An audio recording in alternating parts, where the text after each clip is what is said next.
The espresso machine hissed like a wounded animal as I fumbled with the portafilter, my hands shaking so badly that coffee grounds scattered across the marble counter. I'd been working at Cavallo's for exactly 11 days, and in those 11 days, I'd managed to break 2 wine glasses, spill marinara sauce on a customer's white dress, and now, apparently, I was about to have a complete breakdown in front of the morning rush.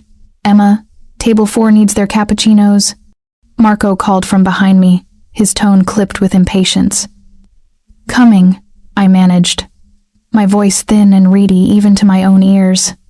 I tried to steady my hands as I steamed the milk, but the pain radiating up my left arm made it nearly impossible to maintain my grip. The bruises hidden beneath my long-sleeved black shirt throbbed with each movement, a constant reminder of last night, of Jake's hands wrapped around my biceps, shaking me so hard my teeth had rattled. "Where's my fucking money, Emma? You think you can just take off and I won't find you?" I pushed the memory away, focusing on the sound of milk frothing, the rich scent of espresso, the familiar rhythm of cafe work that had sustained me through 3 cities and 4 years of running. Boston first, then Philadelphia, then Baltimore, and now here, in New York, in this upscale Italian cafe in Midtown Manhattan, where everything cost 3 times what it should, and the clientele wore watches worth more than my yearly salary. If you're enjoying this story so far, don't forget to hit the like button and subscribe. Drop a comment telling me where in the world you're watching from. I love hearing from you. The cappuccinos came out passable, if not perfect. I arranged them on a tray with trembling hands and made my way through the cafe, past businessmen in tailored suits conducting meetings over espresso, past socialites with designer handbags picking at overpriced pastries. Table 4 was occupied by 2 women who barely glanced at me as I set down their drinks. No acknowledgement, no thank you, just a dismissive wave of perfectly manicured nails. I'd learned quickly that to people like this, servers were invisible, part of the decor, no more worthy of notice than the artwork on the walls. I preferred it that way. Invisible meant safe. Back behind the counter, I tried to lose myself in the familiar motions of cafe work, wiping down surfaces, restocking cups, organizing the pastry display. My manager, Marco, watched me with increasing irritation. He was a compact man in his 40s with slicked back hair and an expression that suggested he found most things in life disappointing. "You're moving like my grandmother," he muttered as I passed. "The lunch rush starts in an hour. I need you faster." "Yes, sir. Sorry. And fix your sleeve. This is a professional establishment." I glanced down to see that my left sleeve had ridden up slightly, revealing the edge of a bruise, purple-black against my pale skin. My heart lurched. I tugged the fabric down quickly, meeting Marco's eyes with what I hoped was an apologetic smile. "Of course.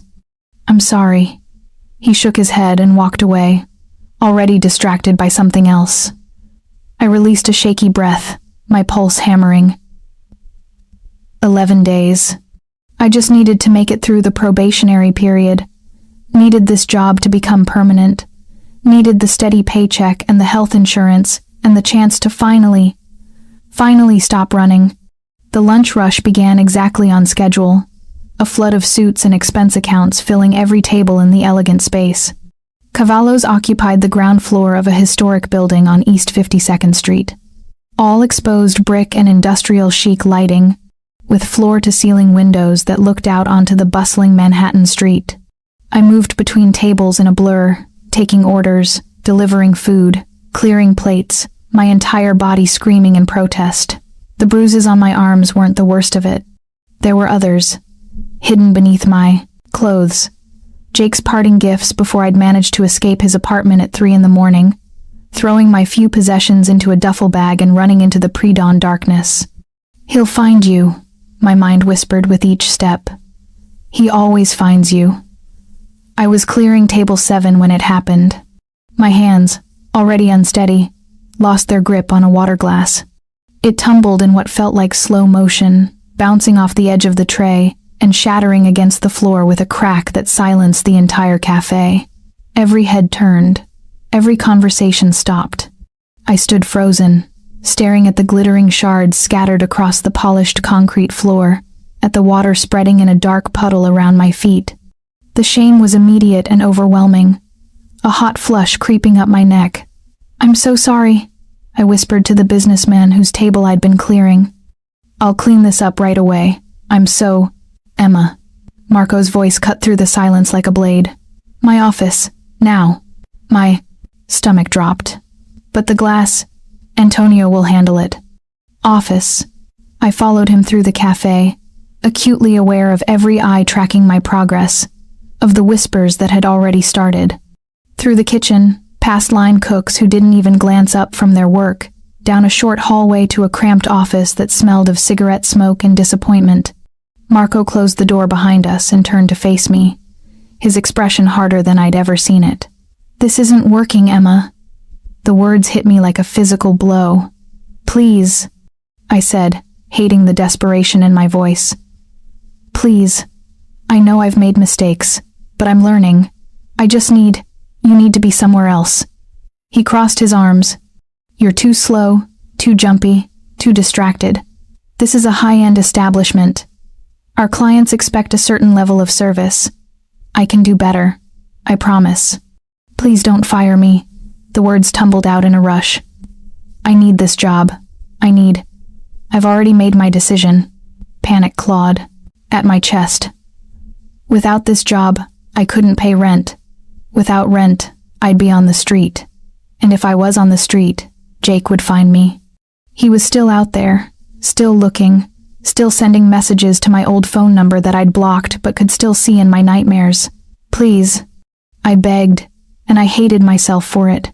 Hated the tears that were threatening to spill over. Hated the way my voice cracked. "Please don't fire me. I'll work harder. I'll be faster. I reached out without thinking, grabbing his arm to emphasize my plea, and the sudden movement sent a sharp pain shooting through my shoulder. I gasped, my other hand instinctively going to my left arm, pressing against the worst of the bruises hidden beneath the fabric. Marco's eyes narrowed. "Are you hurt?" "No," I said quickly, dropping my hand. "I'm fine. Show me your arm." My blood ran cold. "What?" "Your arm, Emma. You've been favoring it all morning, and I saw the bruise earlier." His voice had lost some of its harshness, replaced by something that might have been concern. "Show me." "It's nothing. I just bumped into something. Show me, or you're fired right now." My hands shook as I slowly rolled up my left sleeve, revealing the bracelet of bruises that circled my bicep, each one the distinct shape of fingers. Dark purple at the center, fading to green and yellow at the edges. There were 5 of them, clear as a photograph. Marco's face went pale. "Jesus Christ, who did this to you?" "Nobody. I fell." "That's not from falling. Those are finger marks." His voice had gone quiet, almost gentle. "Emma, who hurt you?" Before I could answer, the office door opened without a knock. We both turned to see a man I'd never seen before, though his presence immediately commanded the small space. Tall, perhaps 6'2", with dark hair swept back from a face that could have been carved from marble. He wore a charcoal suit that probably cost more than my car, back when I'd had a car, and an expression of casual authority that made it clear he was used to being obeyed. But it was his eyes that stopped my breath. Dark brown, almost black, intelligent and assessing, they swept over Marco and then landed on me with an intensity that made me want to step backward. "Marco," he said, his voice deep and smooth with just a hint of an accent I couldn't quite place. "We need to discuss the numbers from last week." "Mr. Cavallo," Marco stammered, suddenly looking like a child caught doing something wrong. "Of course, sir. I was just firing someone." Cavallo's gaze hadn't left me, hadn't even flickered. He took in my tear-stained face, my defensive posture, and then, with deliberate slowness, his eyes traveled down to my exposed arm. The change in his expression was subtle but unmistakable. His jaw tightened almost imperceptibly, and something dark and cold flickered across his features before he schooled them back to neutrality. "What happened to your arm?" he asked me, directly, ignoring Marco entirely. I tugged my sleeve down quickly, my cheeks burning. Nothing, sir. I'm fine. Those don't look like nothing. He stepped further into the office, and I became acutely aware of how small the space was, how his presence seemed to fill every corner. Marco, give us a moment. Marco looked between us, confused and clearly reluctant to leave. Sir, I was handling. A moment, Marco. It wasn't loud, wasn't aggressive, but Marco practically tripped over himself to leave, closing the door behind him with a soft click. And then I was alone with this stranger who owned the cafe, who was looking at me with an expression I couldn't quite read. What's your name? He asked. Emma. Emma Reese. How long have you worked here, Emma? 11 days. A ghost of something amusement, perhaps touched his lips. 11 days. And Marco's already firing you? I swallowed hard, fighting back tears. I broke a glass. I've been slow. I'm not very good at this yet.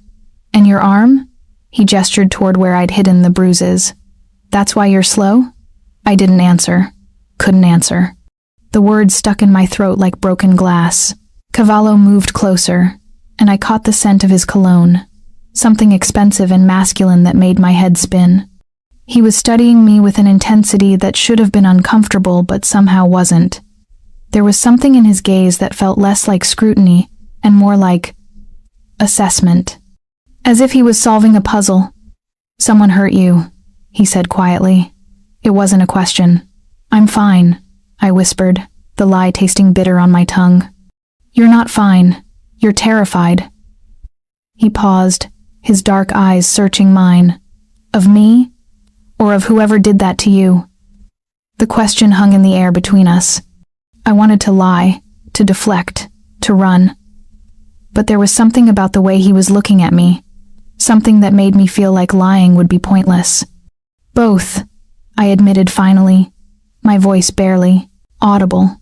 He nodded slowly, as if I'd confirmed something he'd already suspected. Then, to my complete surprise, he pulled out his phone and typed something quickly before returning his attention to me. You're not fired, he said simply. I blinked, certain I'd misheard. What? You're not fired. Marco was out of line. He slipped his phone back into his pocket. In fact, I'm moving you off the floor. Confusion and hope warred in my chest. I don't understand. I need someone to help with administrative work. Filing, data entry, answering phones. Nothing physical. Nothing that requires you to be on your feet all day. His gaze dropped briefly to my arm before returning to my face. The pay is better, and you'll work directly from the office upstairs. Does that interest you? It sounded too good to be true, which meant it probably was. Why? I asked, unable to keep the suspicion from my voice. You don't know me. You don't know if I can even do that kind of work. A slight smile curved his lips, transforming his severe features into something almost handsome. You graduated summa cum laude from Boston University with a degree in business administration. You worked for 3 years at a consulting firm before you. He paused, his expression softening almost imperceptibly. Before you left Boston, I'd say you're more than qualified for data entry.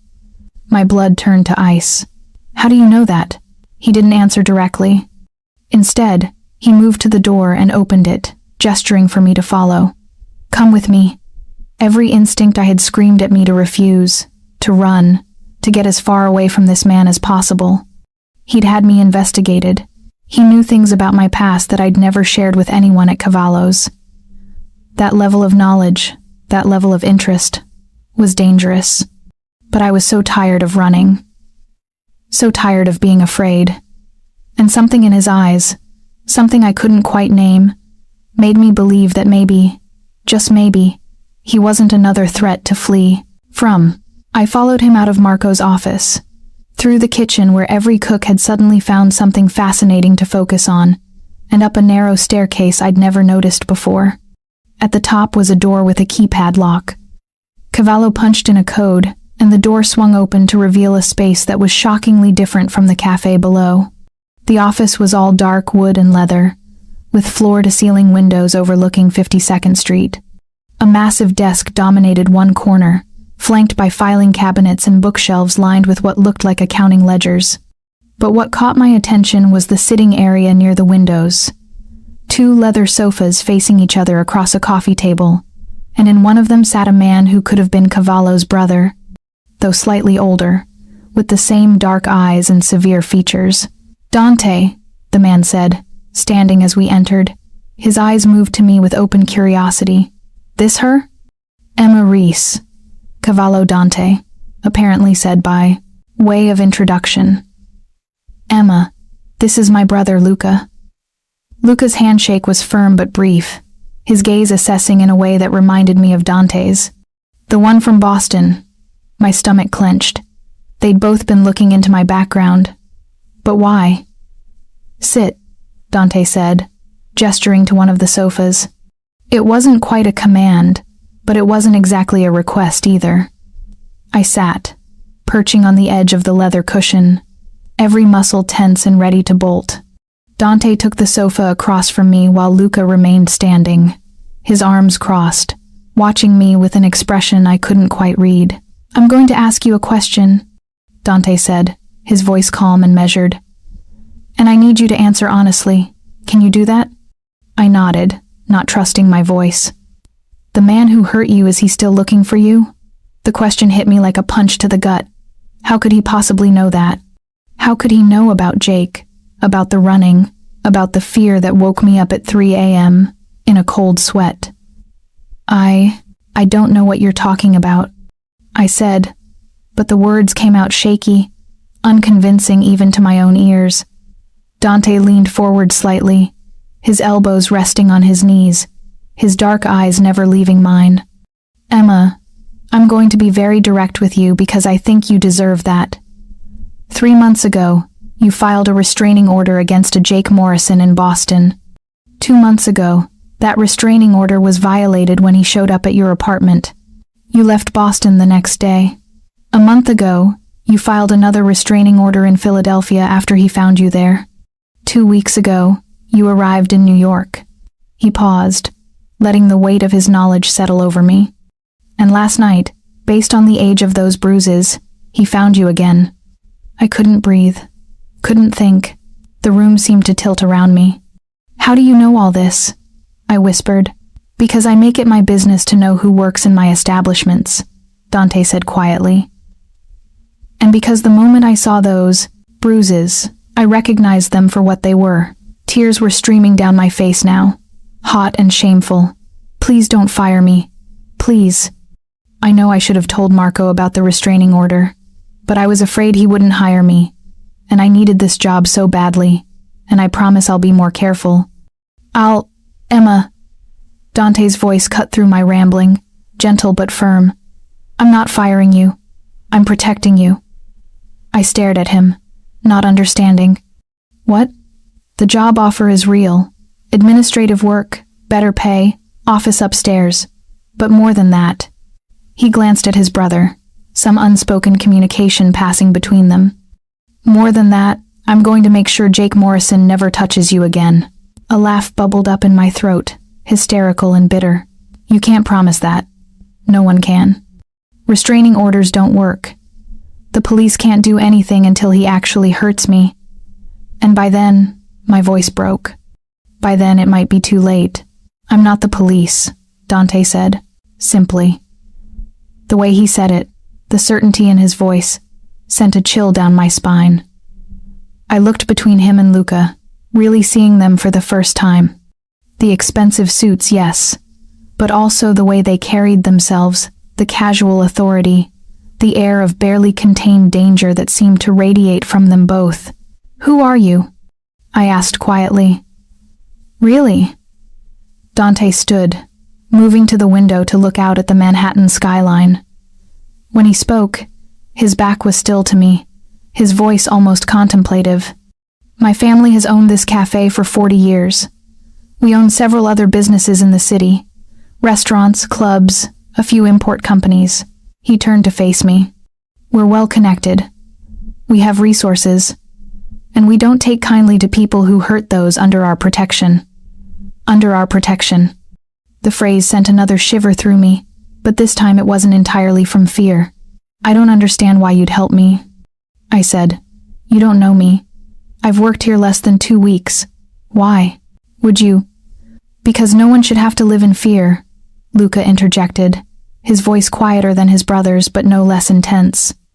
Because we've seen what men like Jake Morrison do when they're allowed to continue unchecked. He exchanged another look with Dante. And because family takes care of family. But I'm not family, I protested weakly. Dante moved back to sit across from me, and this time when he looked at me, there was something in his eyes that made my breath catch. Not pity, exactly. Something deeper. Something that felt like recognition. You work for me now, he said. Should have sent me running for the door, but instead, for the first time in months, I felt something unfamiliar bloom in my chest. Hope. The apartment Dante arranged for me was in a building 3 blocks from Cavallo's, a pre-war structure with an actual doorman and security cameras in the lobby. My new home was on the 4th floor, a 1-bedroom with hardwood floors, crown molding, and windows that actually locked properly, a luxury I hadn't experienced in years. This is too much, I'd protested when Luca had handed me the keys 2 days after that conversation in Dante's office. I can't afford. It's part of your compensation package, Luca had said, his tone making it clear the discussion was over. The building has good security. Marco at the front desk works for us. He'll know if anyone tries to get in who shouldn't be here. By works for us, I was beginning to understand he meant something more than just employed by the Cavallo family. The doorman, the super, even Mrs. Chen, who ran the small grocery on the corner, they all treated me with a deference that had nothing to do with me and everything to do with who had put me in this apartment. I should have been terrified. In any reasonable version of this story, I should have packed my single duffel bag and disappeared into the night. But 3 things kept me from running. First, I was exhausted. 4 years of looking over my shoulder, of jumping at shadows, of rebuilding my life, only to watch it crumble again. When Jake inevitably found me, I couldn't do it anymore. Second, Jake had already found me in New York. He knew I was here. Running to a 5th city wouldn't change that pattern. It would just delay the inevitable. And third, though I barely wanted to admit this even to myself, something about the way Dante looked at me, the quiet certainty in his voice when he'd said, "I'm protecting you," made me want to believe that maybe, for the first time since this nightmare began, I wasn't alone. My first week in the upstairs office passed in a blur of filing systems and database entry. The work was exactly as Dante had described. Administrative, detail-oriented, requiring focus but not particularly challenging. I organized vendor contracts, entered receipts into accounting software, answered phones when needed. The office itself was quiet, almost eerily so compared to the chaos of the cafe below. Dante was there most days, working at his massive desk or taking calls in Italian that I tried very hard not to eavesdrop on. Sometimes Luca would appear, and the 2 of them would disappear into a conference room for hours. Other people came and went, men in expensive suits who called Dante boss, and spoke in low voices about shipments and territories and percentages. I kept my head down, focused on my work, and tried to ignore the growing certainty that the Cavallo family business extended far beyond restaurants and import companies. "You're doing well," Dante said on Friday afternoon, appearing beside my desk so quietly I nearly jumped. The filing system hasn't looked this organized in years. I glanced up from the invoice I'd been coding, finding him closer than I'd expected. He'd removed his suit jacket, and his white shirt was rolled up to his elbows, revealing forearms corded with muscle. There was a tiredness around his eyes I hadn't noticed before. "Thank you," I said, trying to ignore the way my pulse quickened at his proximity. "It's good work. I appreciate the opportunity. How's the apartment?" "Perfect. More than perfect, actually. I don't know how to thank you."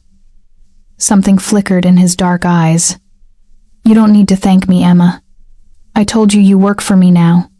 That means I look after you." The way he said it, the quiet possessiveness in his tone, sent a shiver down my spine that had nothing to do with fear, Has there been any sign of him? I asked quietly, voicing the question that had been haunting me all week. Jake? Dante's expression hardened almost imperceptibly. No, we're watching. If he comes near you, we'll know. The certainty in his voice should have prompted questions. Questions about surveillance, about methods, about exactly what "we'll know" entailed. But I found I didn't want the answers. Didn't want to examine too closely the mechanism of my protection. Get your coat, Dante said abruptly. I blinked. What? It's almost 6. You've been here since 8 this morning. I'm taking you to dinner. That's not necessary. It's not a request, Emma. But his tone was almost gentle, and there was something in his eyes that looked almost like concern. You barely ate lunch. When was the last time you had a proper meal? I couldn't actually remember. Money had been tight before Dante hired me, and even now, with the better salary, I was still in the habit of making a single serving of pasta last 3 days. I can make something at the apartment, I protested weakly. You could. Or you could let me buy you dinner at the best Italian restaurant in Manhattan that isn't owned by my family. He was already moving toward the coat rack, retrieving my worn peacoat. Come on. The restaurant was in the West Village, a small place with maybe 12 tables and a wine list that probably cost more than my monthly rent used to. The host greeted Dante by name, showing us to a quiet corner table without being asked. They know you here, I observed as we settled into our seats.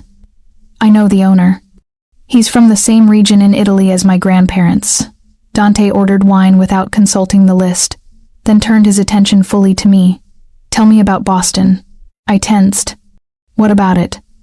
You studied business administration, graduated top of your class, had a job lined up at Deloitte. His eyes were steady on mine. That's a long way from serving coffee in Manhattan. Life doesn't always go according to plan, I said carefully. No, it doesn't. He accepted the wine from our server, going through the tasting ritual with practiced ease before nodding his approval. Once our glasses were filled, he continued, but something specific derailed your plans. Someone specific. I took a long sip of wine, using the moment to gather my thoughts.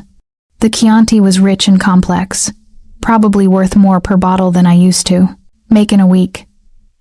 I met Jake my senior year, I said finally. He was older, already out of school, working in finance. He seemed sophisticated, worldly. He took me to nice restaurants, bought me gifts, told me I was special. I laughed bitterly. All the classic warning signs, and I missed every single one. Dante said nothing, just watched me with those dark, patient eyes. It started small. Comments about my clothes, my friends, how much time I spent studying. Then suggestions about where I should work after graduation, somewhere close to his apartment, somewhere he could have lunch with me every day. I traced the rim of my wine glass with one finger. By the time I graduated, I'd lost touch with most of my friends. My advisor at Deloitte was concerned about my lack of availability for training sessions. And Jake was everywhere, checking my phone, showing up at my apartment unannounced, calling my office multiple times a day. When did it become physical? Dante's voice was quiet, but there was an undercurrent of something dark in it. About a year in, I tried to break up with him. He didn't take it well.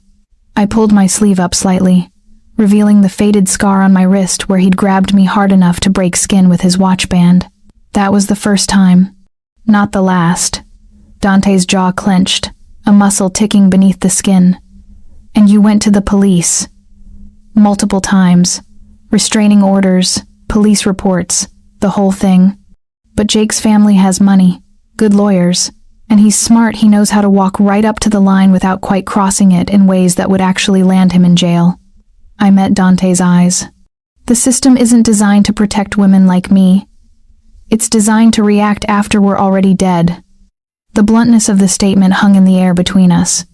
Our food arrived, handmade pasta that smelled divine, but I'd lost my appetite. That won't happen, Dante said, his voice low and certain.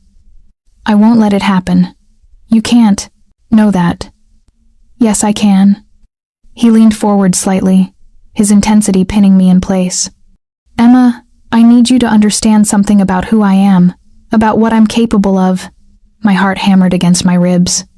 Dante, my family doesn't just own restaurants and import companies. We have interests in other areas, security mostly. Protection. His eyes never left mine.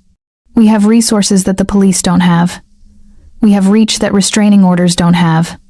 And we have methods. He paused, seeming to choose his words carefully. Methods that ensure people who hurt those under our protection think very carefully before doing it again. The implication was clear, and I should have been horrified, should have made my excuses and left. But instead, I felt that same inappropriate bloom of hope in my chest. Why? I asked quietly. Why would you do this for me? I'm nobody. A waitress you've known for 2 weeks. Dante was silent for a long moment, his expression unreadable.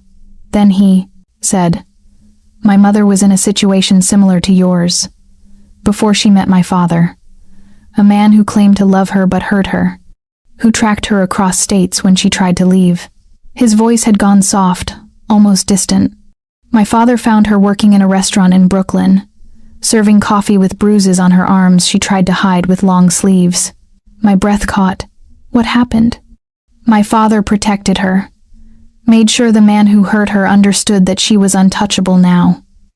His eyes refocused on me, sharp and clear. They were married 6 months later.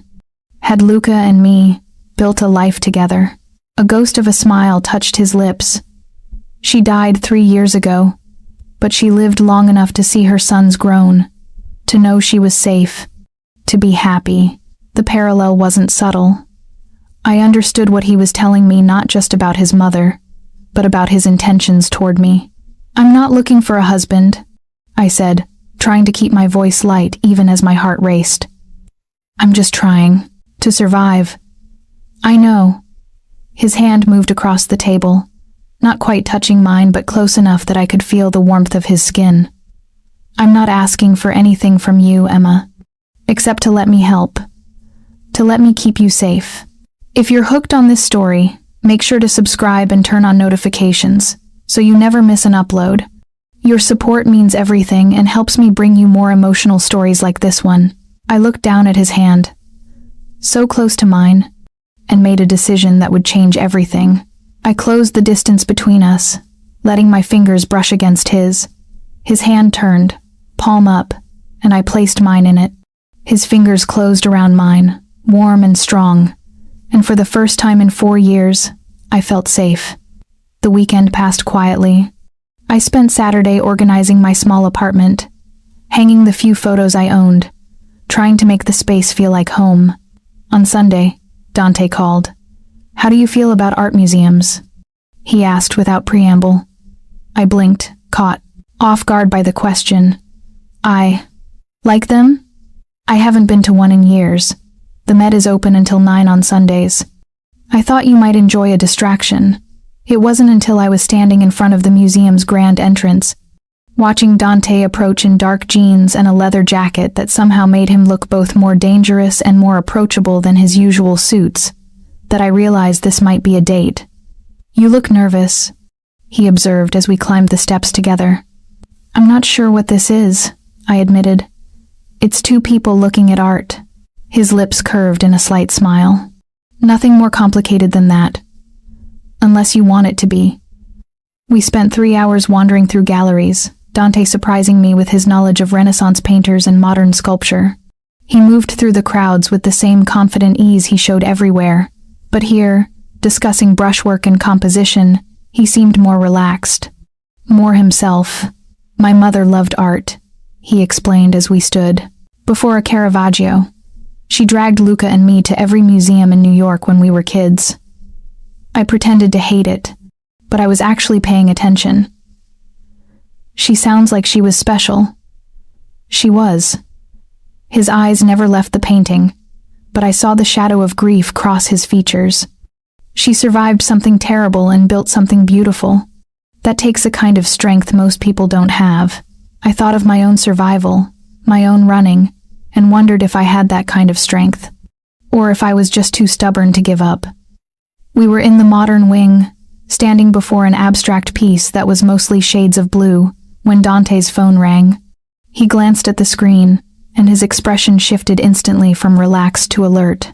"Excuse me," he said, already moving away to take the call.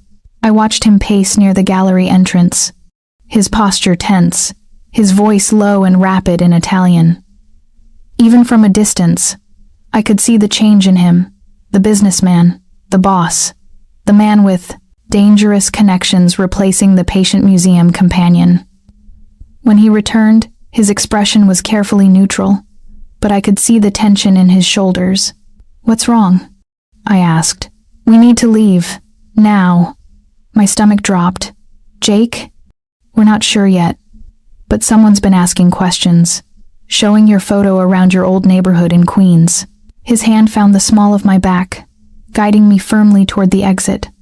"It might be nothing, but I'm not taking chances." The drive back to my apartment was silent, Dante making several calls in rapid Italian while I sat beside him, my heart hammering, all the peace of the afternoon evaporating like morning fog. When we pulled up to my building, there were 2 additional men I didn't recognize, standing near the entrance, both wearing the kind of subtle earpieces that marked them as security. "Emma," Dante said as I reached for the door handle, "I need you to trust me." I turned to face him. "I do trust you. That's what scares." Something softened in his expression. "I know, but I need you to trust me enough to accept more protection.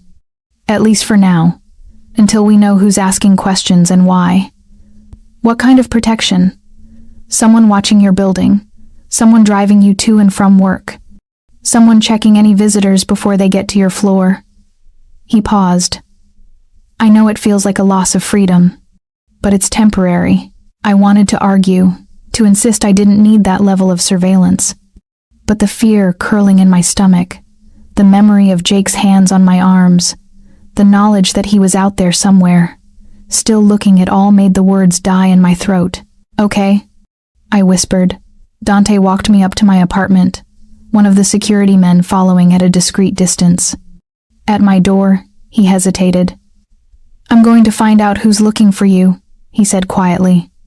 "And I'm going to make sure they understand that you're protected now. That touching you means answering to me." The possessiveness in his voice should have set off alarm bells, should have reminded me that trading one form of control for another was dangerous. But all I could think about was the way his hand felt in mine at dinner, the quiet certainty in his voice when he promised to keep me safe. "Thank you," I said softly. He reached out, his fingers brushing a strand of hair from my face with unexpected gentleness. "Lock the door behind me. Don't answer it for anyone except Marco, from the front desk, or me. Understand?" I nodded, and for a moment, we just stood there in the hallway, his hand still near my face, my heart racing for reasons that had nothing to do with fear. Then he stepped back, breaking the moment. "Get some rest. I'll see you tomorrow." I locked the door as instructed, leaning against it as I listened to his footsteps recede down the hallway.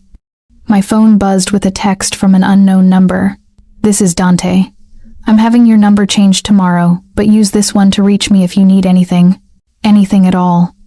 I saved the number, then moved to the window. 4 stories below, I could see Dante on the street, speaking with the security men. One of them took up a position near the building entrance. The other climbed into a dark SUV parked across the street. I was being watched. Protected. Controlled. And God help me, I was starting to think that might not be the worst thing in the world. Monday morning, I arrived at Cavallo's to find Dante already in the office, along with Luca and a third man I didn't recognize. The stranger was younger than the brothers, maybe early 30s, with a lean build and eyes that seemed to catalog everything. "Emma," Dante said, gesturing me over. "This is Matteo. He handles security for our family businesses." Matteo extended his hand. "Miss Reese, we need to ask you some questions about Jake Morrison." My stomach clenched. "Did you find him?" "Not yet, but we found someone he hired." Matteo pulled out a tablet, showing me a photo of a man I didn't recognize. "Private investigator, former NYPD. He's been canvassing your old neighborhood, asking about your work schedule, your habits. I stared at the photo, my hands trembling. Jake hired someone to track me. He did. And that investigator made the mistake of being sloppy enough that our people noticed him. Mateo swiped to another photo, this time showing the PI talking to someone outside my old building. We had a conversation with him this morning. He's decided to refund Jake's money and retire from the case. The casual way Mateo said it, the slight smile on his face, made my blood run cold. What kind of conversation? The kind that ensures he understands how unhealthy it would be to continue working for Mr. Morrison. Luca interjected smoothly. He won't be a problem anymore. I looked between the three men, seeing the cold certainty in their eyes, and finally, fully understood what I'd accepted when I'd let Dante help me. These weren't just businessmen with connections. This was organized crime. Real, actual, Mafia-style organization, with methods that existed outside the law. And I was now under their protection, which meant I was also complicit in whatever they did in my name. You're frightened, Dante observed, his dark eyes studying me carefully. Yes, I admitted. But not of you, not exactly. Of what then? Of what I'm becoming by accepting this. I gestured vaguely at the tablet, at Mateo, at the entire situation. Of how easy it is to let you handle things that terrify me. Of how much I want you to keep doing it. Silence fell over the office. Luca and Mateo exchanged glances, then quietly excused themselves, leaving me alone with Dante. He moved to the window, his back to me, his shoulders tense beneath his perfectly tailored suit. I told you who I am, Emma, what I am. His voice was low, controlled. I gave you the choice to walk away. I know, but you're still here. I'm still here, I confirmed quietly. He turned to face me, and the intensity in his expression stole my breath. Why? You could have left. Could have taken the money I gave you and disappeared. Started over somewhere Jake would never find you. Why did you stay? The question hung in the air between us, weighted with meaning. I could lie, could pretend it was just about the job, the apartment, the protection. But he deserved more than that. And so did I. Because I'm tired of running, I said. Because for the first time in 4 years, I feel like maybe I can stand and fight. Because... I paused, gathering courage. Because when you look at me, I don't feel invisible anymore. Something shifted in Dante's expression, the careful control slipping to reveal raw emotion beneath. He crossed the space between us in 3 long strides, stopping just inches away. You were never invisible to me, he said, his voice rough. From the moment I saw those bruises, from the moment Marco tried to fire you, you were the only thing I could see. My heart hammered against my ribs. Dante, I know this isn't conventional. I know I'm asking you to trust a man who operates outside the law, who solves problems with methods you'd rather not know about. His hand came up to cup my face, his thumb brushing my cheekbone with unexpected tenderness. But I'm asking anyway. Trust me, Emma. Let me protect you. Let me... He stopped, seeming to struggle with the words. Let you what? I whispered. Let me care for you, he finished quietly. The way you deserve to be cared for. The way he never did. I should have pulled away. Should have remembered that this was my boss. A man I'd known for less than 3 weeks. A man with dangerous connections and methods I didn't want to examine too closely. Instead, I leaned into his touch, letting my eyes drift closed. Okay, I breathed. His other hand found my waist, pulling me closer until I could feel the warmth of his body, smell the cologne that was becoming achingly familiar. For a moment, we just stood, there, breathing the same air, balanced on the edge of something that would change everything. Then my phone rang. The sound shattered the moment like glass. I stepped back, fumbling for the device in my pocket, and froze when I saw the screen. Jake. My old number, the one I'd blocked. Somehow calling the new phone Dante had given me. He has my new number, I whispered, my voice cracking with fear. How does he have my new number? Dante took the phone from my trembling hands, his expression going cold and hard. He answered on speaker. Who is this? Who is this? Dante's voice was ice. There was a pause, then Jake's voice, smooth and familiar and hateful, filtered through the speaker. Who the fuck are you? And why are you answering my girlfriend's phone? Emma is not your girlfriend. She hasn't been for a very long time. Jake laughed, the sound making my skin crawl. That's cute. You one of her new friends? You should know she does this, runs away, plays victim, gets some sucker to feel sorry for her. Give her a few weeks. She'll pull the same shit on you. I could feel tears burning behind my eyes, shame and rage warring in my chest. You have 5 seconds to tell me how you got this number, Dante said, his voice deadly calm. Or this conversation ends and what happens next happens without warning. Is that a threat? Jake's voice had taken on an edge. Do you know who I am? My family has lawyers that will... I don't care about your lawyers. I care about how you got a private number that was issued less than 24 hours ago. Silence.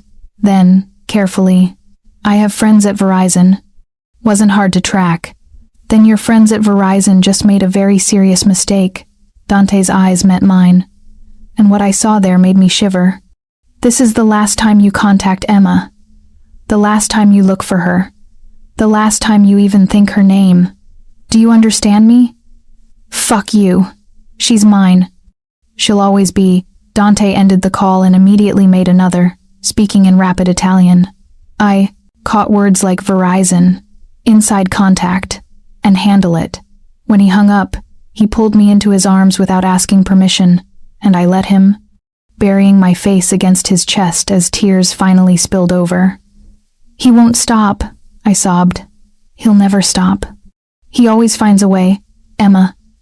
Dante's voice cut through my panic, firm but gentle. Look at me. I pulled back enough to meet his eyes. He just made his last mistake, Dante said quietly. He called a number he should never have been able to access. He threatened someone under my protection. And most importantly, his jaw clenched. He scared you. Again. What are you going to do? What I should have done the moment I found out about him. His thumb brushed away my tears. I'm going to end this. Permanently. The word permanently should have terrified me. Should have made me pull away. Question his methods. Demand details. Instead, I just nodded and let him hold me while my tears soaked into his expensive shirt, and tried not to think about what permanently might mean. The rest of the week passed in a strange blur. I went to work, filed papers, answered phones, and pretended everything was normal while Dante's people did whatever they were doing to handle the Jake situation. Dante himself was different, more attentive, but also more distant, as if the near kiss in his office had created a line he wasn't sure how to cross. He walked me to and from my apartment every day. He brought me coffee exactly how I liked it. He made sure I ate lunch, but he didn't touch me again, didn't stand quite as close, didn't let those heated moments stretch into something more. On Friday evening, as I was packing up my desk, he appeared beside me with his coat already on. Come with me, he said. Where? Trust me. I'd learned that trust me from Dante could mean anything from a museum visit to a conversation with men who carried guns under their tailored jackets. But I grabbed my coat and followed him anyway. We drove north out of the city, the skyline receding behind us as we headed into Westchester County. The sun was setting, painting the sky in shades of orange and pink. Are you going to tell me where we're going? I asked as we turned onto a tree-lined road. Somewhere safe, he said simply. The house, and calling it a house, was like calling the Pacific Ocean a pond, sat on what must have been at least 5 acres, a sprawling stone and timber structure that managed to look both modern and timeless. Security gates opened at our approach, and Dante pulled into a circular driveway. This is your home? I asked, staring up at the massive structure. One of them. The main family estate is on Long Island. This is... He paused, seeming to choose his words carefully. This is mine. Private. No business conducted here. No associates. just family. The implication of him bringing me here, to his private sanctuary, made my heart race. Inside, the house was warm and welcoming despite its size, with comfortable furniture and artwork that spoke of actual taste, rather than just expensive acquisition. Floor-to-ceiling windows looked out over manicured grounds and, in the distance, what appeared to be woods. "Why did you bring me here?" I asked as Dante shrugged off his coat. He moved to a bar cart, pouring 2 glasses of wine before turning to face me. "Because I wanted you somewhere completely safe while we finish handling the Jake situation. Because I wanted to be somewhere with you where we're not boss and employee, where we're not being watched by my family or my organization." He handed me a glass. "And because I wanted to be honest with you about what's going to happen next." My stomach clenched. "What do you mean?" "Sit with me." We settled on a leather sofa facing the windows, the last light of day fading into dusk. Dante took a long sip of wine before speaking. "We found Jake," he said without preamble. "He's in Boston, has been this whole time, directing his investigator from a distance. What are you going to do?" "That depends on you." I blinked. "What?" Dante turned to face me fully, his expression serious. "I can make this end in several ways. I can have my lawyers bury him in legal problems, employment issues, tax audits, frozen accounts. He'd be too busy defending himself to think about you. Clean, legal, permanent, but it would take time, months possibly. And there's no guarantee he wouldn't find a way around it eventually." He paused. "Or I can end it more definitively. He'd never bother you again. Ever. But the methods would be illegal," I finished quietly. "Yes." I stared into my wine glass, watching the light refract through the dark red liquid. "You're asking me to choose. I'm asking you to tell me what you need, what you can live with." His hand found mine, warm and steady. "I'll do whatever you decide, Emma. But I need you to be part of this decision, to know what you're accepting." The weight of what he was offering, what he was asking, settled over me like a heavy blanket. He was giving me power over another person's fate. He was also asking me to cross a line I'd never imagined crossing. "If I choose the legal route," I said slowly, "and it doesn't work, if Jake finds a way around it or it takes too long and he comes after me again, what then?" "Then I do it the other way," Dante said simply. "But with less time to plan, less certainty of keeping you completely uninvolved." I thought about the last 4 years. The running, the fear, the constant looking over my shoulder, the bruises and the broken restraining orders and the police who couldn't help until after I was already hurt. I thought about Dante's mother, who'd been in my situation and been saved by a man willing to do whatever was necessary to protect her. And I thought about the woman I'd become in those 4 years, always afraid, always hiding, never fully alive, never safe. "What would happen to him?" I asked, quietly. "If you handle it the other way?" Dante was silent for a long moment. He would disappear, quietly, completely, in a way that couldn't be traced back to you or me. His family would eventually assume he'd fled the country or met with an accident. There would be no body, no evidence, no connection to anything we've done. The clinical way he described it should have horrified me. Maybe something was broken inside me, because all I felt was a distant, cold relief. And me? What would my involvement be? None. You'd know it had been done, but you'd have no knowledge of how or when or by whom. His thumb traced circles on the back of my hand. "I'm offering you complete deniability, Emma. This decision would be mine, not yours. All you have to do is tell me what you need." I looked up at him, at this dangerous, complicated man who'd inserted himself into my life and offered to reshape it entirely. A man who operated outside the law but somehow made me feel safer than I'd ever felt within it. "I need him gone," I whispered. "Permanently. Completely. I need to never be afraid again." Dante's expression didn't change, but something in his eyes shifted satisfaction, perhaps, or determination. "Then consider it done. Just like that? Just like that," He set down his wine glass and took both my hands in his. Emma, I need you to understand something. What I'm about to do, I'm not doing because you asked. I'm doing it because a man hurt you, threatened you, made you live in fear. I'm doing it because he called your phone and scared you. I'm doing it because... He stopped, seeming to struggle with the words. Because why? I prompted softly. His dark eyes met mine, vulnerable in a way I'd never seen before. Because somewhere between seeing those bruises on your arms and watching you cry in my office, you became mine to protect, mine to care for. And I don't let anyone hurt what's mine. The possessiveness in his words should have sent up red flags. Should have reminded me of Jake's obsessive need to control. But this was different. This was a man offering protection, not demanding submission. A man asking permission, not taking it. I'm not a possession, Dante, I said quietly. No, you're not. His hands tightened on mine. You're a woman who deserves to live without fear.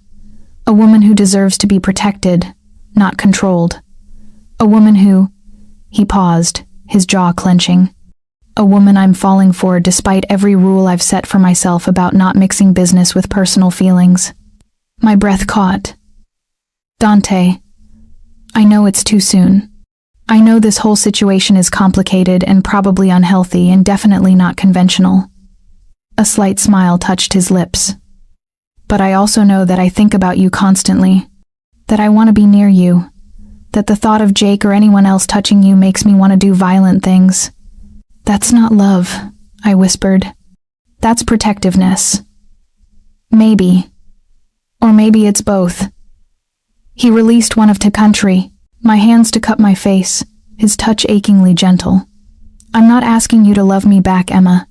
I'm not asking for anything except the chance to keep you safe and see where this goes. Can you give me that? I should have said no. Should have recognized the danger in falling for a man who solved problems with violence, who operated outside the law, who just calmly discussed making my ex-boyfriend disappear. But when I looked into his dark eyes and saw the vulnerability there, the genuine emotion beneath the dangerous exterior, I couldn't find the word no anywhere in my vocabulary. Instead, I leaned forward and kissed him. His surprise lasted maybe half a second before his arms came around me, pulling me close as he deepened the kiss. It was nothing like the tentative, questioning kiss I'd expected. This was heat and need, and 4 years of fear finally breaking against the shore of something stronger. When we finally broke apart, both breathing hard, Dante rested his forehead against mine. Stay here tonight, he said quietly. Let me keep you safe. Let me be close to you. I nodded, not trusting my voice. He stood, pulling me up with him, and led me through the house to a guest room that was bigger than my entire old apartment. I'll be right down the hall, he said, if you need anything. Stay, I interrupted, the word escaping before I could think better of it. His eyes darkened. Emma, not like that, not yet. I struggled to articulate the feeling. I don't want to be alone tonight. I don't want to lie in a strange bed in a strange house and think about Jake and everything that's about to happen. I just want... Okay, he said softly, understanding without me having to finish. Okay. We lay together on top of the covers, fully clothed, his arm around me and my head on his chest, listening to the steady rhythm of his heartbeat. Outside, night had fallen completely, and through the windows I could see stars, real stars, visible, in a way they never were in the city. Thank you, I whispered into the darkness. For what? For seeing me, for protecting me, for making me feel like maybe I can stop running. His arm tightened around me. You never have to run again, Emma. I promise you that. And lying there in his arms, in a house in the middle of nowhere with security gates and guards and a man who just promised to make my nightmares disappear, I believed him. I fell asleep feeling safe for the first time in 4 years. I woke to sunlight streaming through unfamiliar windows and the scent of coffee drifting from somewhere downstairs. For a disoriented moment, I couldn't remember where I was. Then the events of the previous night came rushing back the drive to Westchester. The conversation about Jake, the kiss, falling asleep in Dante's arms. I sat up, finding myself alone in the massive bed. At some point during the night, Dante must have covered me with a blanket and left. On the nightstand sat a folded note in heavy masculine handwriting. Didn't want to wake you. Coffee downstairs. Take your time. D. I showered in the attached bathroom, which was all marble and heated floors, using toiletries that had clearly been purchased. Specifically for me, my preferred brand of shampoo, the face wash I'd mentioned using once in passing. The attention to detail should have been unsettling, but instead I found it oddly touching. Dressed in yesterday's clothes, I made my way downstairs following the scent of coffee. The kitchen was enormous, all stainless steel and white marble, with windows overlooking a garden that looked professionally maintained.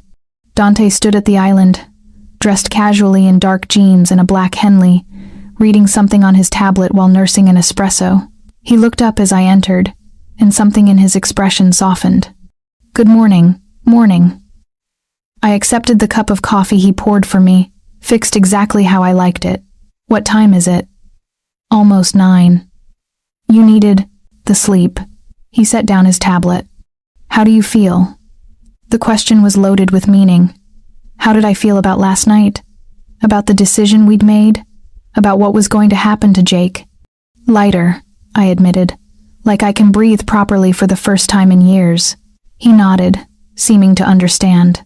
Mateo called this morning. Everything is in place. It'll be handled within the next 48 hours. My stomach clenched, but not with the horror I expected. Instead, I felt only that same cold relief. And I won't know the details. No, you'll just wake up one day and he'll be gone. Completely. Forever. I took a long sip of coffee, letting the reality settle over me.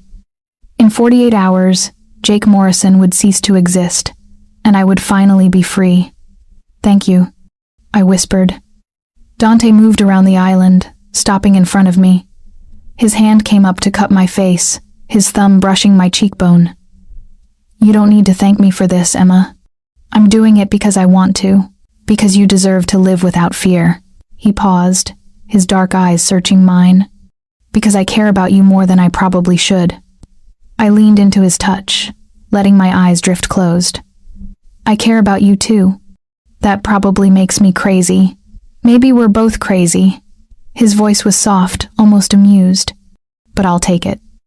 We spent the day at the estate, Dante showing me the grounds, the gardens his mother had designed before she died, the woods where he'd learned to hunt as a boy, the small greenhouse where he grew herbs for the restaurants.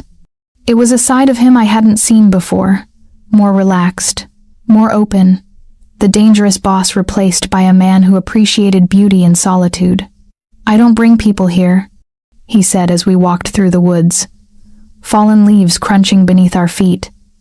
This place is separate from everything else, from the business, from the family expectations, from all of it.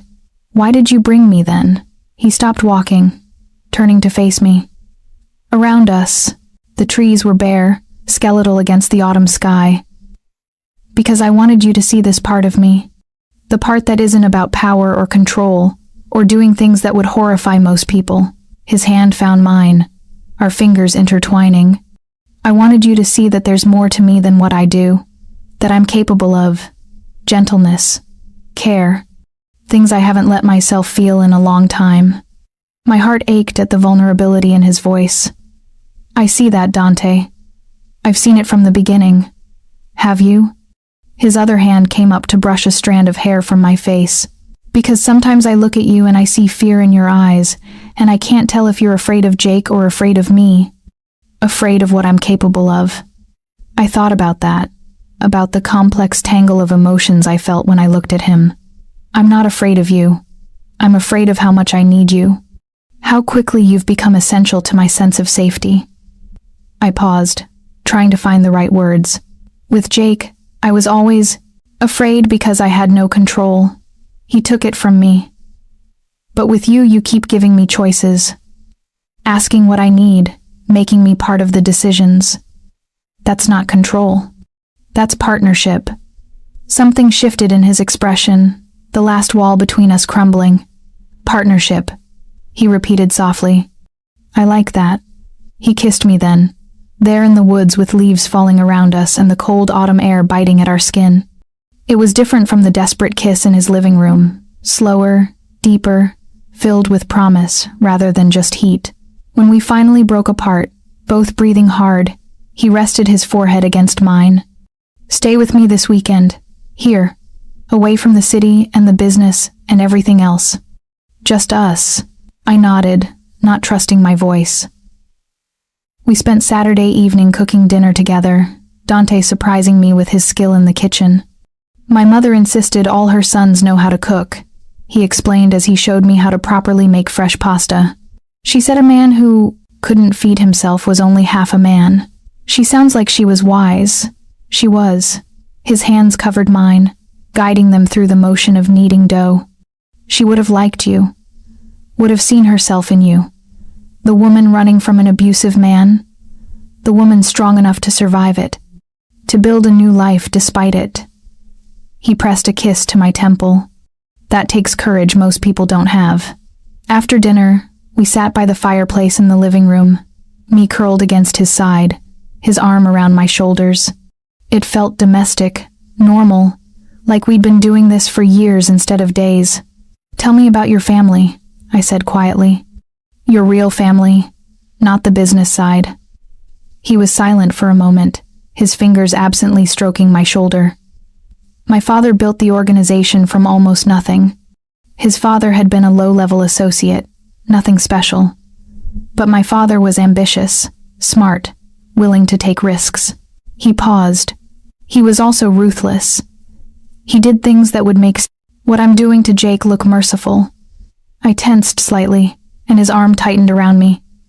But he was different with us, with my mother, Luca and me, gentle, patient. He taught us how to think strategically, how to read people, how to protect what's ours. But he also taught us that power without purpose is just cruelty. Dante's voice had gone soft with memory. He died 5 years ago. Heart attack. Went quickly, which I suppose was a mercy. And your mother? Lasted 3 years without him before the cancer took her. She fought hard, but I think part of her was ready to go. Ready to be with him again. He shifted, pulling me closer. They had 35 years together, built an empire, raised 2 sons, created something that will outlast them both. That's not a bad legacy. Is that what you want? To build something that outlasts you? I used to think so. The business, the power, the legacy, that was all that mattered. His hand came up to tilt my face toward his. But lately I've been thinking maybe there's more to life than that. Maybe what matters is who you build it with. My breath caught at the implication. Dante, I know it's too soon. I know we barely know each other outside of this crisis situation. His thumb brushed my lower lip. But I also know I've never felt this way about anyone. Never wanted to protect someone the way I want to protect you. Never wanted to wake up next to someone and show them the parts of myself I usually keep hidden. Tears pricked my eyes. I feel the same way, which terrifies me because the last time I trusted someone with my heart, he used it to control me. I'm not Jake, Dante said firmly. I will never be Jake. The difference is I want you to choose to be with me. I want you to stay because you want to, not because you're afraid to leave. Does that make sense? I nodded, a tear escaping to trail down my cheek. He wiped it away gently. Stay with me, he said quietly. Not just this weekend. Really stay. Move into the apartment I got you. Keep working in the office if you want, or find something else if you prefer. Let me take care of you not because you need me to, but because I want to. Because taking care of you makes me happy in a way nothing else has in years. That's a lot to ask after 3 weeks. I know. But I'm asking anyway. He pulled me into his lap, his arms encircling me completely. I'm asking you to take a chance on something unconventional and probably complicated. I'm asking you to trust that what I feel for you is real, not just some hero complex or savior fantasy. I'm asking. I silenced him with a kiss, pouring every ounce of emotion I couldn't verbalize into it. When we broke apart, Both breathless, I whispered against his lips. Yes. Yes. Yes. I'll stay. Yes. I'll take a chance on this. Yes, to all of it. I pulled back to look into his eyes. But I need you to promise me something. Anything. Promise you'll keep giving me choices. That you'll keep asking instead of assuming. That if this gets too complicated or too much, we can talk about it instead of you just deciding what's best for me. His expression softened. I promise. Partnership, remember? Partnership. I agreed. We made love that night, slow and gentle, learning each other's bodies in the firelight. It was nothing like the frantic, fearful encounters I'd had with Jake. This was care and attention and genuine desire, Dante worshipping every inch of my skin, with a reverence that brought tears to my eyes. Afterwards, wrapped in his arms in his massive bed, I felt something I'd thought I'd never feel again. Peace. Sunday afternoon, as we were preparing to drive back to the city, Dante's phone rang. He glanced at the screen, and something in his expression shifted. It's done, he said quietly. I felt my stomach drop even as relief washed through me. Already? Mateo's team is efficient. Jake Morrison got on a private flight to the Cayman Islands this morning. Officially, he's fled the country, to avoid some financial irregularities that will be discovered Monday morning. Dante's eyes met mine. That plane will never land, and no one will ever know why. I should have felt guilt, should have felt horror at being complicit in murder. Instead, I felt only a vast, overwhelming relief. Is it really over? I whispered. It's really over. You're free, Emma. Completely. Forever. I burst into tears. 4 years of fear and tension and constant vigilance finally breaking. Dante held me through it, one hand stroking my hair, murmuring reassurances in Italian. When I finally quieted, he tilted my face up to his. We can go to the police with everything we have on Jake's abuse. File a final restraining order that won't matter because he's gone. Create a paper trail that explains why you were afraid of him. If anyone ever asks, which they won't, you'll have documentation showing you were a victim who had every reason to be relieved by his disappearance. The fact that he'd thought of that he was protecting me even from the aftermath, made my heart ache with gratitude and something deeper. Thank you, I whispered. For all of it. You don't need to thank me for keeping you safe. That's not something you should have to be grateful for, it's something you should expect from anyone who claims to care about you. His thumb brushed away my remaining tears. But you're welcome anyway. The next 3 months passed in a blur of building something new. I moved into the apartment Dante had secured, making it truly mine with furniture I chose and photographs I loved. I continued working in the office, but Dante encouraged me to explore other interests too.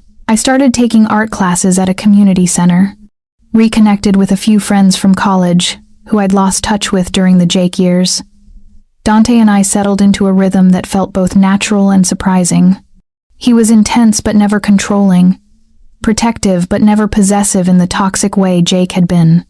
He asked about my day, listened when I talked about my art classes, made space for me to be my own person, even as we grew closer. His family, when I finally met them properly, was both intimidating and welcoming. Luca treated me like a sister from the first moment, protective and kind. The extended network of cousins and associates accepted me without question. Once it became clear I was important to Dante, I learned not to ask too many questions about the business. Learned to recognize when Dante came home tense and needed space versus when he needed comfort. Learned the delicate dance of being with a man who operated in shadows while trying to live my own life in the light. It wasn't always easy. There were nights when I woke up from nightmares about Jake, my mind unable to fully accept that he was really gone.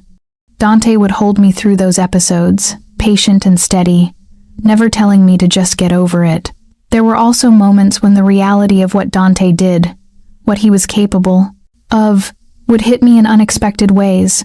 Passing comments from associates about handling problems, deliveries that arrived at odd hours, meetings in restaurants that cleared out at Dante's arrival, small glimpses of the dangerous world he inhabited.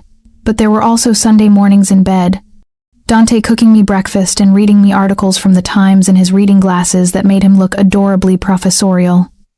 There were art gallery visits where he'd surprise me with his insight. There were quiet evenings at the Westchester estate, walking through his mother's gardens and planning what we'd plant in the spring. 3 months after Jake disappeared, I woke up in Dante's bed, our bed now, since I'd essentially moved into his penthouse apartment in Tribeca to find him already awake, watching me with an expression I'd come to recognize as his, "I need to tell you something important." "Look, what's wrong?" I asked, sleep making my voice husky. "Nothing's wrong." He brushed a strand of hair from my face. "But I need to tell you something, and I need you to hear me out before you respond." My stomach clenched with anxiety. "Okay." Jake's family hired a private investigator to look into his disappearance. They don't believe the story about him fleeing to the Caymans. Fear spiked through me. "Are we in danger?" "No. The investigator won't find anything because there's nothing to find. Jake is gone in a way that can't be traced back to us or anyone else." "But," he paused, his jaw clenching. "But it means the disappearance will be news. There will be questions, possibly media attention. Your name might come up as his ex-girlfriend who filed multiple restraining orders." I sat up, pulling the sheet around myself. "What do? We get ahead of it. We create a narrative that protects you. You were a victim of abuse who fled multiple times to get away from him. You have documentation, police reports, hospital records from when he hurt you. If anyone asks, you tell the truth about your relationship with him. You tell them you're relieved he's gone, and you hope he never comes back. But what if they suspect?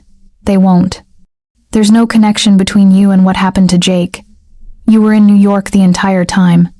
You have alibis, work records, security footage from your building." His hand cupped my face. "I've made sure you're completely protected from any blowback." I searched his eyes. "Have you done this before? Made someone disappear?" He didn't flinch from the question. "Yes. How many times?" "Enough that I know how to do it without leaving traces." His thumb stroked my cheek. "Emma, I need you to understand something. The men I've had removed, they were threats. Not just to me or my organization, but to innocent people. To women and children. To people who couldn't protect themselves. I don't do this casually or cruelly. I do it when there's no other option." "And Jake? Was there really no other option?" Dante was quiet for a long moment. The legal route would have taken months, maybe years. And there was no guarantee it would work.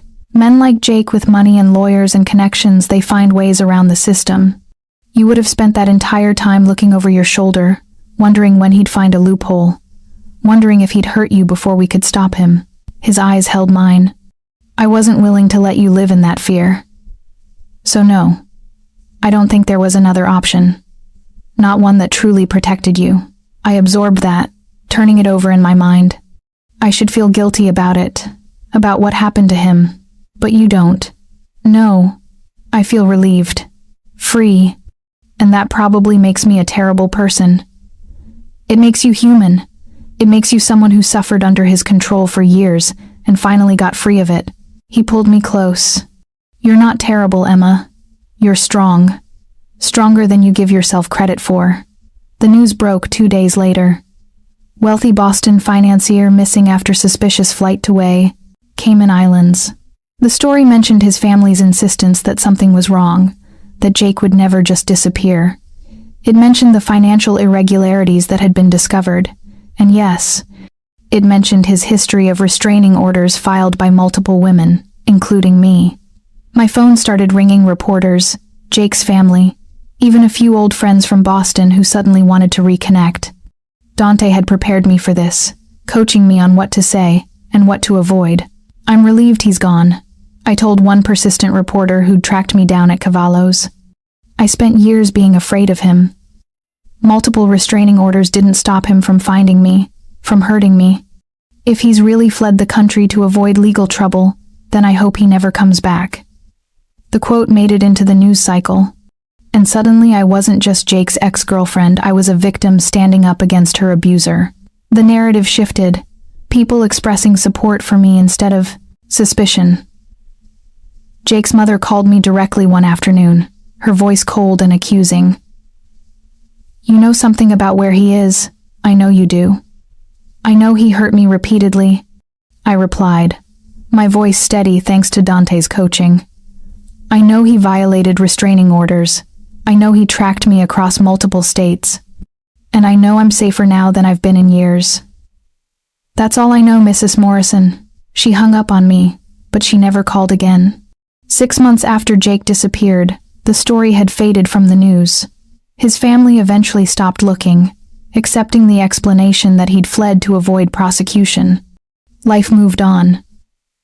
Dante and I settled into something that felt like permanence. I'd stopped thinking of the penthouse as his apartment and started thinking of it as ours. My art supplies had taken over the spare bedroom. My clothes filled half the walk-in closet. My books shared shelf space with his. On a Saturday evening in early spring, Dante took me back to the Westchester estate. The gardens were coming back to life, his mother's careful designs showing through in early blooms and new growth. We walked through the woods where we'd first kissed, where I'd first started to believe I could be safe with him. The trees were budding now, the world turning green again. Do you remember what I said to you that first night here? Dante asked as we reached a clearing where early wildflowers were beginning to bloom. You said a lot of things. I said I wanted to see where this could go. If you'd give me a chance. He stopped walking, turning to face me. It's been 6 months. Where do you think this is going? My heart started racing. Where do you want it to go? Instead of answering, he dropped to one knee. My hand flew to my mouth as he pulled a small velvet box from his jacket pocket. Inside was a ring not ostentatiously large, but clearly expensive, an emerald surrounded by small diamonds. My mother's, he said quietly. The last piece of her jewelry I have. She always said it should go to the woman who captured one of her son's hearts completely. His dark eyes met mine. That's you, Emma. You've completely captured my heart in a way I didn't think was possible. You make me want to be better, gentler, more than just the ruthless businessman everyone sees. You make me want to build something that lasts, something beautiful and real. Tears were streaming down my face. I know we've only known each other 6 months. I know our beginning was unconventional and probably problematic by most standards. I know I'm asking you to marry a man who does dark things to protect what's his. His voice roughened with emotion. But I'm asking anyway. Marry me, Emma. Let me spend the rest of my life keeping you safe and making you happy. Let me be the man who gets to wake up next to you every morning and watch you become even more of the incredible person you already are. I was ugly crying now, tears and probably snot, but I didn't care. Yes, I sobbed. Yes, of course yes. He slipped the ring onto my finger, a perfect fit, because of course he'd somehow figured out my size, and then stood, pulling me into his arms. I kissed him through my tears, tasting salt and happiness, and the promise of a future I'd never thought I'd have. I love you, I whispered against his lips. I know I haven't said it yet, but I do. I love you so much it terrifies me. I love you too, he murmured back. Have since that first day in Marco's office when you begged not to be fired, and I saw those bruises, and knew I'd do anything to protect you. We stood there in the clearing as the sun set, holding each other while the world bloomed back to life around us. And I finally believed that I was safe, that I was loved, that I was free. 1 year later, the wedding was small, just immediate family and a few close friends, held at the Westchester estate in the gardens Dante's mother had designed. I wore a simple ivory dress and carried wildflowers from the woods, where he'd proposed. Luca stood as Dante's best man, giving a speech that made everyone laugh and cry about how his brother had finally met someone stubborn enough to keep him in line. My friend Sarah from college, one of the few people who'd stood by me through the Jake years, served as my maid of honor and cried through the entire ceremony. As Dante slipped the wedding band onto my finger, matching the emerald engagement ring, I looked into his eyes and saw my future. Not perfect, not conventional, but real and solid and mine. I promise to protect you, he said, his vows simple and direct. To cherish you. to give you choices instead of demands, to be your partner in building something beautiful out of what we've survived. I promise to trust you, I replied, my voice steady despite my tears. To let you protect me without losing myself. To be your partner in all things. To love you for exactly who you are, shadows and all. When the officiant pronounced us married, Dante kissed me, like we were the only two people in the world. And in that moment, we were. The reception flowed into evening, string lights illuminating the gardens, music and laughter filling the air. I danced with Dante, with Luca, with Marco the doorman who'd been the first line of my protection, with Matteo who'd made Jake disappear and never spoke of it again. As night fell and stars became visible above us, Dante pulled me away from the celebration, leading me to the edge of the woods. Happy? He asked, his arms around my waist, deliriously. I leaned back against his chest. A year ago, I was terrified, barely surviving, convinced I'd never be safe. Now I'm married to the man I love, surrounded by family, planning a future instead of just trying to make it through another day. You did that, he said softly. You were brave enough to trust me, brave enough to stop running and stand and fight, brave enough to choose this life even knowing what it entails. We did it together. I turned in his arms to face him. You showed me what protection without possession looks like, what love without control feels like. You gave me back myself. He kissed me softly, tenderly, a promise of all the years to come. Ready to start our life together, Mrs. Cavallo? I smiled against his lips. I've been ready since that first day in your office when you looked at me like I mattered, like I was worth protecting. You've always been worth protecting, he murmured. I just had to show you that you deserved it. As we walked back to our wedding reception hand in hand, I thought about the woman I'd been a year ago, broken, terrified, convinced she'd never be free. I thought about Jake, gone in a way that ensured he'd never hurt anyone again. I thought about the choices I'd made, the lines I'd crossed, the moral complexity of accepting help from a man who solved problems with methods that existed outside the law. And I found I had no regrets, because sometimes survival requires making impossible choices. Sometimes safety comes from unconventional sources. Sometimes love appears in the most unexpected places, offered by the most unexpected people. I'd spent 4 years running from a monster, only to be saved by a man who others might call monstrous too. But Dante had never been my monster. He'd been my salvation, my protection, my partner in building a life worth living. Was our story conventional? No. Was it probably problematic by most standards? Absolutely. But was it ours?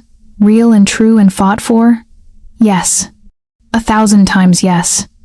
And as I looked up at my husband, seeing the love and possessiveness and genuine care in his dark eyes, I knew I would make the same choices again. Every single one. Because I was finally free, finally safe, finally, utterly, completely loved. And that was worth everything. 2 years later, the nursery in our Westchester estate was painted a soft sage green, with hand-painted murals of the gardens outside. I stood in the doorway, one hand on my swollen belly, watching Dante assemble a crib with an expression of intense concentration that made me smile. You know, we could have had someone do that, I said. He looked up, that rare, genuine smile crossing his features. My father built Luca's crib himself. I want to do the same for our daughter. Our daughter. The words still filled me with wonder and a little fear. We were bringing a child into this world, this complicated, unconventional life we'd built. Are you worried? I asked, moving into the room to sit in the rocking chair we'd already placed by the window. About raising her in all of this? Dante set down his tools and came to kneel beside me, his hand covering mine on my belly. Every day. But then I remember that my parents raised Luca and me, and we turned out. Don't finish that sentence, I interrupted with a laugh. He grinned. We turned out fine. We knew right from wrong, even if we don't always live on the right side of that line. We knew love and protection and what it means to be family. His thumb stroked my belly. That's what we'll teach her. Along with how to throw a proper punch and spot a liar at 20 paces. Dante, what? Those are practical skills. His expression softened. But seriously, Emma, she'll grow up knowing she's loved, knowing she's protected, knowing that her mother is the strongest person I've ever met, and her father will move heaven and earth to keep her safe. That's more than a lot of kids get. I covered his hand with mine. And when she's old enough to ask what her father does for a living, we tell her the truth, that I run restaurants and import businesses, that I help people who can't help themselves, that sometimes doing the right thing means working outside traditional systems. He met my eyes. And that I met her mother when she needed help, and protecting her led to the greatest love of my life. Tears pricked my eyes. Pregnancy hormones made me cry at everything these days. You're going to spoil her rotten, aren't you? Absolutely. That's what fathers do. He stood, pulling me gently to my feet. But she'll also learn that being spoiled comes with responsibility. That power means nothing without purpose. That protecting the people you love is the highest calling there is. I leaned into him, feeling our daughter kick against where our bodies pressed together. She's going to be a force of nature, isn't she? With your intensity and my stubbornness? God, help us both, Dante murmured, but he was smiling. Through the window, I could see the gardens in full bloom, new life everywhere I looked. Below, Luca's car was pulling up. He'd become devoted to the idea of being an uncle, already buying far too many baby clothes and toys. Do you ever regret it? I asked quietly. Taking on a damaged waitress with an abusive ex? The complication I brought into your life? Dante pulled back to look at me, his expression fierce and tender at once. You weren't damaged. You were surviving.